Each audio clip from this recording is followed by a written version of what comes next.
बिस्मिल्लाहिर्रहमानिर्रहीम। अस्सलाम वालेकुम नादरीन, आप यूट्यूब चैनल देख रहे हैं। मैं इमरान खान हूँ। ख़बरें बहुत सारी हैं और शहबाज शरीफ साहब ने भी एक सर्वे करवाया मुबैना तौर पे। वो सर्वे भी आपको बताते हैं। इमरान खान साहब ने एक इंटरव्यू दिया और उनका एक स्टेटमेंट है कि जो नई अस्करी क़यादत है उसमें ये तासुर पाया जाता है कि रजीम चेंज ऑपरेशन नाकाम हो चुका है। और एक और प्रोपेगेंडा इमरान खान के खिलाफ किया जा रहा है कि उन्होंने ये कह दिया कि जो हालात सामने आ रहे हैं उसमें ये पता चलता है कि हुकूमत गिराने के पीछे अमेरिका नहीं था। एक्चुअली ऐसे नहीं है। इमरान खान साहब ने जो पूरी बात कही, पहले मैं आपको वो बता दूं फिर आगे बढ़ते हैं।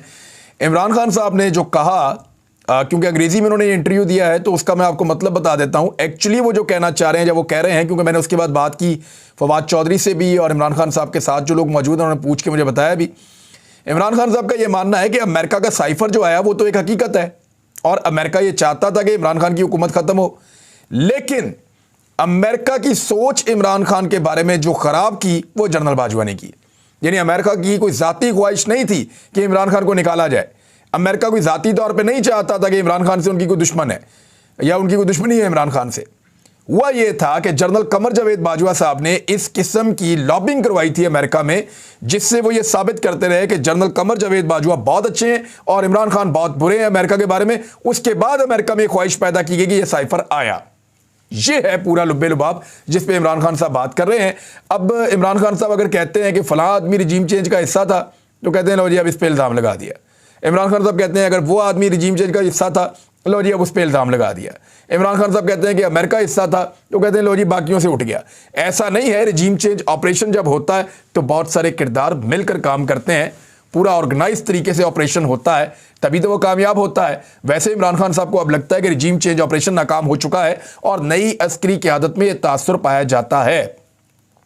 इमरान खान ने कहा कि नई अस्करी क़यादत में तासुर है कि रिजीम चेंज ऑपरेशन नाकाम हो चुका है। जनरल बाजवा के शहबाज शरीफ के साथ करीबी ताल्लुकात थे, जिनके नतीजे में रिजीम चेंज ऑपरेशन के लिए राह हमवार हुई। फौज की तमाम पॉलिसियों का इन्हिसार सिर्फ एक फ़र्द की शख्सियत पर होता है।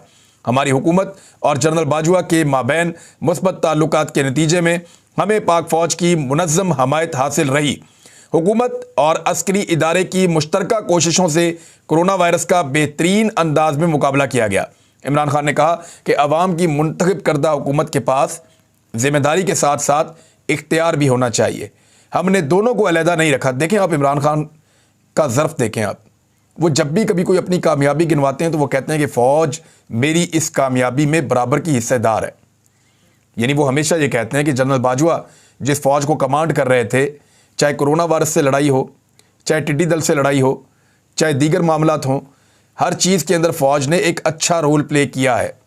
इमरान खान साहब फैटफ के मामले में भी फ़ौज के रोल को सराहते हैं, लेकिन आप देखेंगे जनरल बाजवा ने अपने दौर में हर चीज़ का मलबा इमरान खान साहब के ऊपर डाला। इमरान खान ने कहा कि अवाम की मुंतखब करदा हुकूमत के पास ज़िम्मेदारी के साथ साथ इख्तियार भी होना चाहिए। हमने दोनों को अलहदा नहीं रखा जा सकता। जब इख्तियार आर्मी चीफ के पास और ज़िम्मेदारी वज़ीर आज़म के पास हो तो निज़ाम नहीं चल सकता। इस वक्त पाकिस्तान तारीख के बदतरीन मुआशी और सियासी बहरान से गुजर रहा है। इलेक्शन कमीशन की साख को मुकम्मल तौर पर तबाह कर दिया गया है और इस सूरत में साफ शफाफ इंतखाबात का इनेकाद मुमकिन नहीं है। सिंध के बल्दियाती इंतखाबात को तमाम सियासी जमातों ने मुस्तरद किया है। इमरान खान साहब ने कहा कि अफ़गानिस्तान में किसी भी हुकूमत के साथ पाकिस्तान के अच्छे ताल्लुकात का होना नागुज़ीर है। मैंने अशरफ गनी हुकूमत के साथ ताल्लुकात बेहतर रखने की हर मुमकिन कोशिश की ताकि वो दहशतगर्दी की सूरत में हमारी मावनत कर सकें। हमारे वज़ीर ख़ारजा बिलावल ने अपना सारा वक्त बैरूनी दौरों पर सर्फ किया, लेकिन अफ़गानिस्तान का एक भी दौरा नहीं किया। हम इस वक्त दहशतगर्दी के ख़िलाफ़ एक और जंग के मुताबिल नहीं हो सकते। जब तालिबान ने अफ़गानिस्तान की हुकूमत संभाली तो 30 से 40 हज़ार मुहाजिरीन को पाकिस्तान भेजने का फ़ैसला किया। हमारे लिए इनकी दोबारा आबादकारी एक बड़ा चैलेंज था, लेकिन हमारी हुकूमत ख़त्म होने की वजह से मुकम्मल नहीं हो सका। इस दौरान नई हुकूमत आई जिसकी गफलत की वजह से दहशतगर्दी ने एक बार फिर सर उठाना शुरू कर दिया। इमरान खान ने मज़ीद कहा कि बहैसियत वज़ीर आज़म मेरी तरजीह मेरे मुल्क की 22 करोड़ अवाम थे। पाकिस्तान जैसा मुल्क जिसकी बड़ी आबादी ख़त गुरबत से नीचे हो वो इखलाकी बयानात देने की इस्तात नहीं रखता। यानी ये वो मेरे ख्याल में कॉन्टेक्स्ट वही है कि रशिया और यूक्रेन की लड़ाई में आपको इखलाकी तौर पे बड़ी बर्तरी साबित करनी थी। एक्चुअली पाकिस्तान ने अपने आप को न्यूट्रल रखा और ये पाकिस्तान की एक स्टेटेड पॉलिसी थी, पाकिस्तान की गवर्नमेंट की स्टेट की पॉलिसी थी जो बड़ी गुफ्तो शुनीद के बाद बनी थी। इंडिया ने भी यही अडॉप्ट की थी, श्रीलंका ने भी की थी, सऊदी अरब ने भी की थी और बाकी ममालिक भी इसी पे चल रहे थे। अब इमरान खान साहब के बारे में शहबाज शरीफ साहब ने बल्कि एक करवाया है सर्वे। वो सर्वे मैं आपको बता देता हूँ। अवाम की अक्सरियत चाहती है शहबाज शरीफ इंतखाबात का रास्ता इख्तियार करें। मकामी एजेंसी ने वज़ीर आज़म को रिपोर्ट पेश कर दी है। शहबाज शरीफ साहब ने जो है निजी टीवी में दावा किया गया है और दावा यह है कि शहबाज शरीफ साहब ने एक सर्वे करवाया है। 76% अवाम तहरीक इंसाफ की हामी है। शहबाज शरीफ साहब को यह पता चल गया है। वज़ीर आज़म शहबाज शरीफ ने हाल ही में अवाम की राय जानने के लिए एक मकामी एजेंसी को टास्क दिया, जिसकी रिपोर्ट के मुताबिक अवाम की अक्सरियत चाहती है कि शहबाज शरीफ इंतखाबात का रास्ता इख्तियार करें, जबकि 76% पाकिस्तानी इस वक्त तहरीक इंसाफ के हामी हैं। इसलिए अगर अप्रैल में पंजाब और खैबर पख्तूनख्वा में इंतखाबात हो गए तो साफ नज़र आ रहा है कि तहरीक इंसाफ इलेक्शन जीत जाएगी, बल्कि वाज़ेह अक्सरियत से जीत जाएगी, 2/3 अक्सरियत भी ले सकती है। वाज़ेह है कि गुज़िश्ता रोज़ लाहौर हाई कोर्ट ने भी इसी बारे में फ़ैसला किया था और पाकिस्तान तहरीक इंसाफ की दरख्वास्त मंजूर कर ली थी और पंजाब असम्बली में 90 दिन के अंदर इंतखाबात करवाने का हुक्म दिया था इलेक्शन कमीशन ऑफ पाकिस्तान को।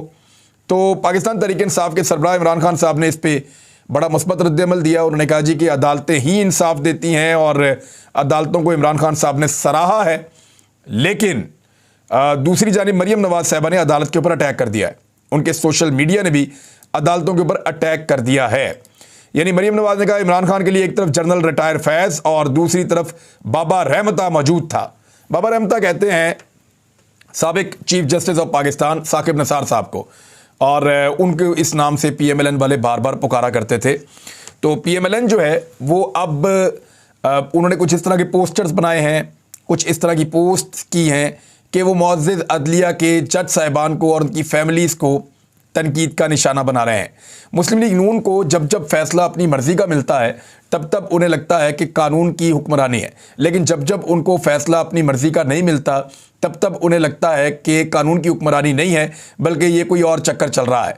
यानी ये जजेस को फ़ोन करके फ़ैसले करवाते रहे और इनकी टेप्स बाहर आ गई, उसके ऊपर भी कभी पशेमान नहीं हुए।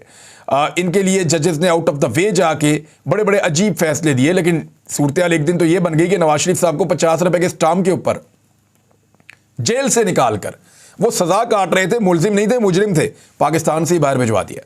तो वो फैसला बिल्कुल आईन और कानून के मुताबिक था, जिसकी दुनिया में कहीं कोई नज़ीर नहीं मिलती। जुल्फ़िकार अली भुट्टो की फांसी के ऊपर नवाज शरीफ साहब हमेशा बगले बजाते रहे और उनको ये लगता था कि ये शानदार काम पाकिस्तान की अदलिया ने किया है, और वो ये कहते थे कि मकाम इबरत बनेगा जुल्फ़िकार अली भुट्टो का जो कब्र है वो। और ज़ियाउल हक साहब की वो कहते थे कि हम बड़ी बरसियाँ सेलिब्रेट करेंगे, ये नवाज शरीफ साहब करते थे। लेकिन फिर हमने देखा कि नवाज शरीफ साहब के बच्चों ने जाकर वहाँ पे मरीम नवाज ने ख़ास तौर पे जीए भुट्टो के नारे लगाए और पीपल्स पार्टी के तरानों के ऊपर हल्का हल्का रक्स भी किया इन सब लोगों ने। तो ये जो चीज़ें हैं इनसे बड़ा आराम से साबित हो रहा है कि PMLN को अपनी मर्ज़ी की अदलिया चाहिए, अपनी मर्ज़ी की एस्टेब्लिशमेंट चाहिए और अपनी मर्ज़ी का पूरा निज़ाम चाहिए, ताकि वो अपने हर मुखालिफ को कुचल सकें।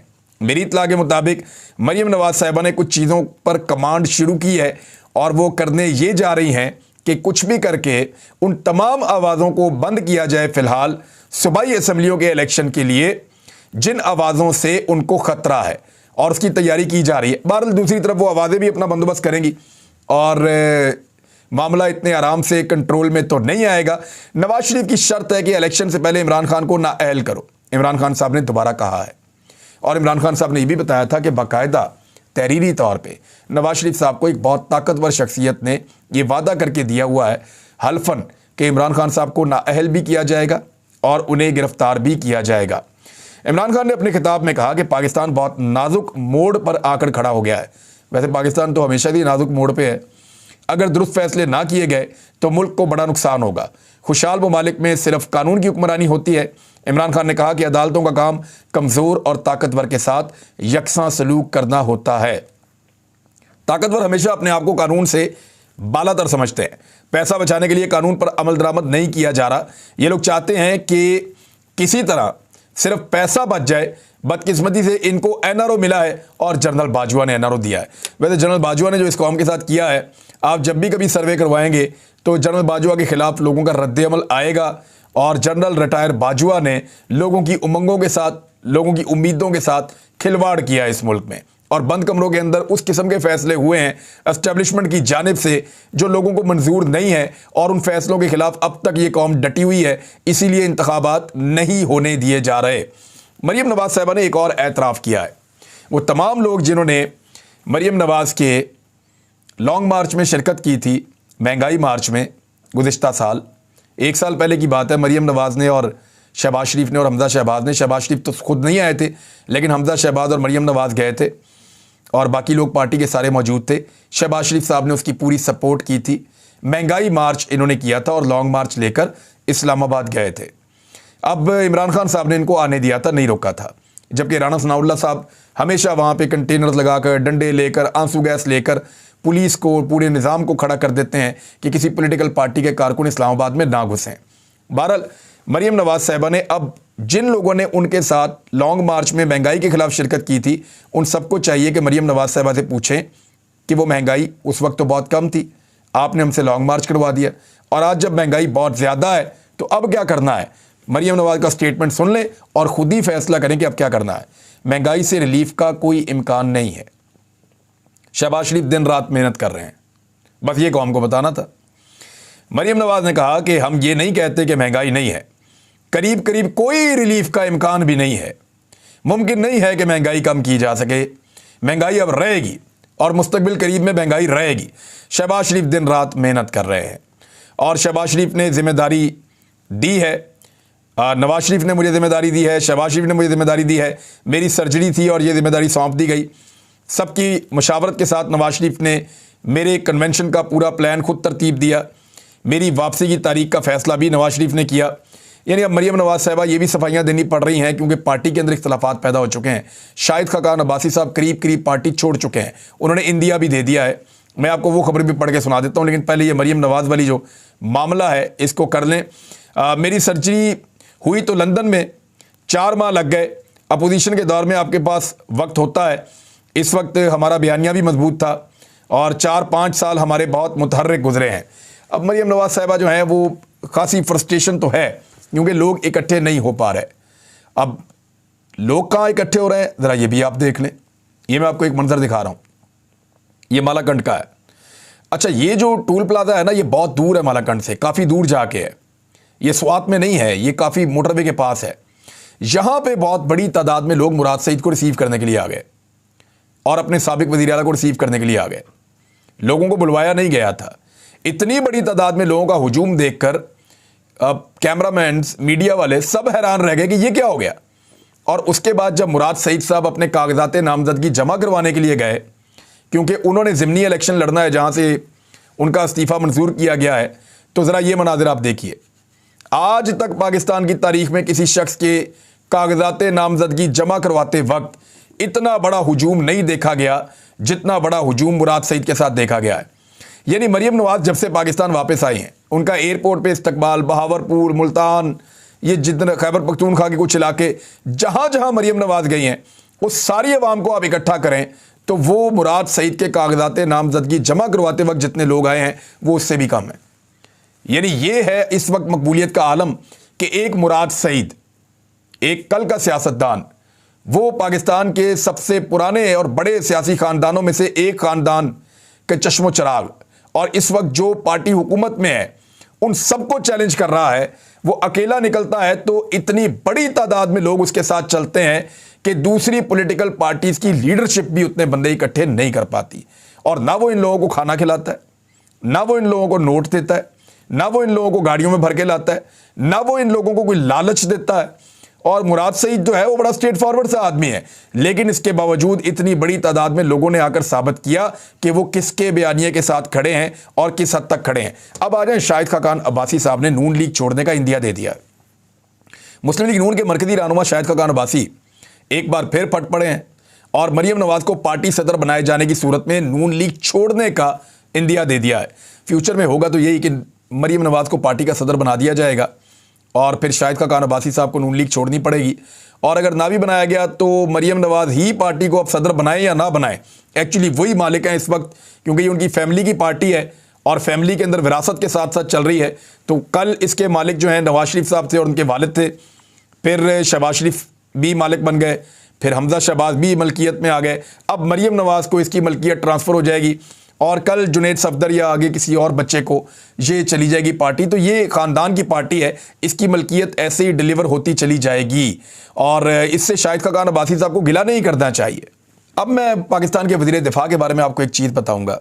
एक अकाउंट है सोशल मीडिया का, अवाम बनाम सरकार, उसने गाली देकर साबिक वज़ीर आज़म इमरान खान साहब के बारे में एक ट्वीट किया कि उनके पाँव पे प्लस्तर चढ़ा हुआ और साथ में गाली भी दी।